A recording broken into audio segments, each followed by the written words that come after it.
How are you doing, YouTube? Today we're back with a brand new video. So this video is us patching the ceiling. And excuse the crappy angles here. The reason that it's like this is because the client is actually sitting in the room here. He's about a foot away from me, so I had to try to keep him out of it as much as possible. But here you can see the sparks cut out this. He was repairing the light, and he's cut out a big rectangle basically. So what we do is we go round the edge of the rectangle, and about a half inch the way around it we just cut, well, about a quarter of an inch, we cut the plaster back to the board, which basically leaves us a bit of a lip on the old plasterboard. The reason we do this is that we want to scrim the joint around the edge, and to get the ceiling completely flush. If you just put the plasterboard over the old ceiling, you're going to see the bulge of the plaster basically, and no matter how good you are, you're always going to see it. So what we do is we cut this back, and then we put the plasterboard into the lip and then onto the board, and then we actually staple it in place. And what this does is it allows us to tape the edge, but also get the ceiling completely flat. There's probably a chance that you're still going to see the patch, because it's just the nature of patching. But just doing it this way is giving yourself the best possible chance. You can see here, now we've done that, we're just going to screw the boards home. And then you'll see me, putting the tape on. You'll see when I put it on, like sort of halfway across the joint, I actually staple it in place. You see also here, this little bit, you can see the light hanging down. So what we've done is we've cut the board just before the light, and then we're going to cut, you'll see here in a second, we're actually going to cut a space for the light out of the, well, we're going to cut this bit of board to size first, and then we cut the space for the light out, and then you see here I'm just measuring. I'm going to mark where we need to cut the light, and then the length. We'll cut the space out, and you'll see I'll put this little bit of plasterboard in my pocket. We will use it. We'll use it in a minute here. The hole that you can see there would be way too big if we were just to scrim tape over it, and that's the reason why we'll keep that little bit. We'll actually cut it the size and screw it in. If you're enjoying the videos, feel free, if you just want to support me, to go and check out the Patreon. Links in the description. You get perks for a monthly. I think it's not that much money, and if you want to support me, it's a good way of doing it.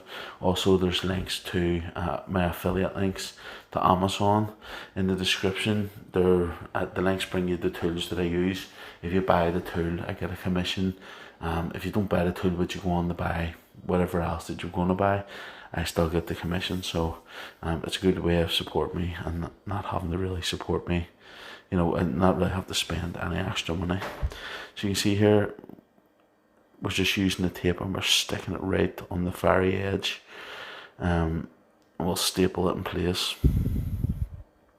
The reason I staple it in place is because it's a very slight lip.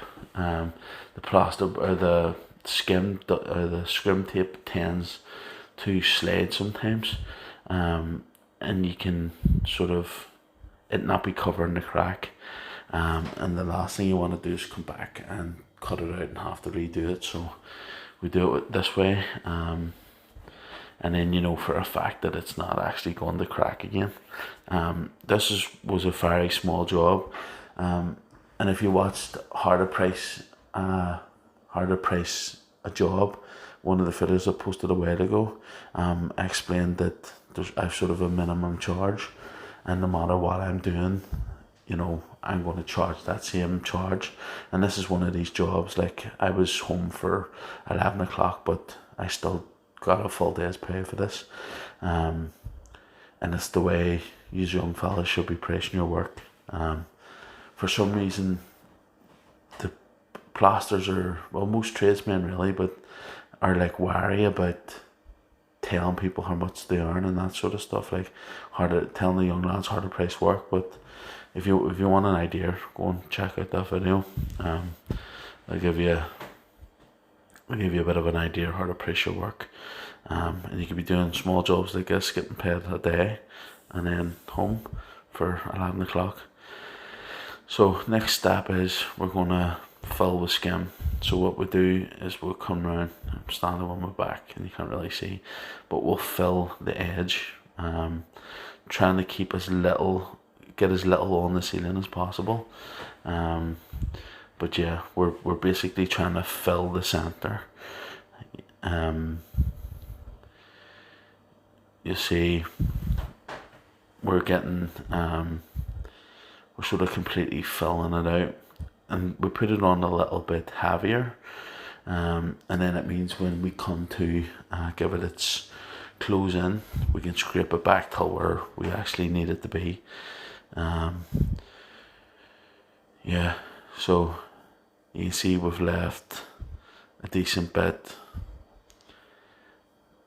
on here, and it's a good idea when you're closing it in to clean off your edges. And the reason I actually went and got a bigger trailer, but you can see I'm scraping back all the excess, and this trowel's big enough to go from edge to edge. But even if your trowel's not, it's what you want to do. You want to scrape it back so it's completely flat, and then you can see here we're going to clean off the angles, so the plaster's flat on the ceiling. You don't want any build up at the edges, because the longer you leave it, the harder it'll get, and it actually makes it harder to get it off the ceiling. You see here I'm actually doing a bit of chatting. The guys right beside me we're talking about jiu-jitsu. He done traditional jiu-jitsu and I do Brazilian jiu-jitsu, so that's what we were talking about. We've cleaned the edge, and then we're going to come with our cutting trowel, and we're going to give the plaster a good brush, agitate the surface, and we're going to go around the edges first, and we're going to make sure that there's no excess plaster hanging over the edge. And sometimes they could get big lumps, and you see her and I almost fell. I stood on the sofa, and that's where the foam was sitting. So I actually almost went my coop in there. And that's us. Yeah, we're just giving the plaster a good cut. And then the next step is we hit it with a flexi, and that's basically how we'll patch the ceiling. If you're enjoying the videos, guys, hit the thumbs up button. Subscribe if you're not subscribed already.